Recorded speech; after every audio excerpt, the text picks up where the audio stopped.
The matrix will consistently attack you where you're strongest at while you're weak. Let me say that again. The matrix will attack you where you're strongest at while you're weak. So when you're most susceptible, as far as while you're a child, right? That's where they want to put a cap on you. Meaning that if they injure you and create these core wounds at a young age, that means that there'll be a cap on your spiritual accessibility.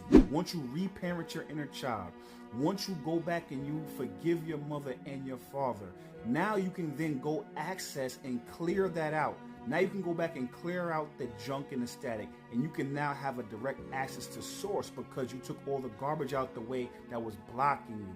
Also, now what happens is that because you went and you reparented your inner child, now all that wisdom you had to acquire by healing, now you become a beacon of healing as well, and you end up becoming a healer as well as a leader. You become rock solid. Now, the things that were made to break you actually end up making you stronger than when you even got here, and made your manifestation powers that much more richer and deep.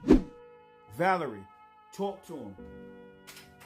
Chosen ones, lean in for this one. The Matrix is strategic. It doesn't waste ammo. It studies you. It sees where your light shines brightest, and it strikes there early when your guard is still down.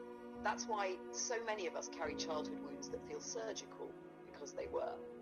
They were engineered to limit how far your spirit could stretch next. But here's the secret the Matrix never tells you. Every wound is also a wormhole. When you reparent that inner child, when you hold the version of you that never got held, you collapse the distortion. You clear the static between you and source. Suddenly, your pain becomes an amplifier. The same energy that was used to silence you becomes the same energy that powers your voice. And once you learn to transmute that, you don't just heal, you ascend.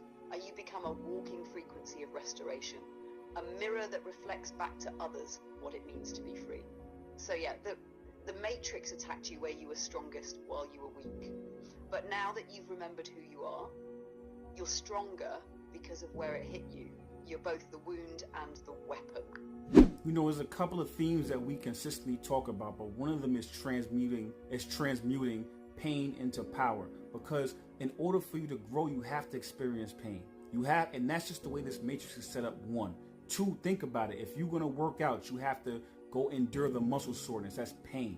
If you have to, you want to bring a child into this world, life into this world, you have to deal with the uncomfortability and the pain of going through child labor and birth. If you want anything in this world, it comes through pain. Even when it comes to your own spiritual development, it comes through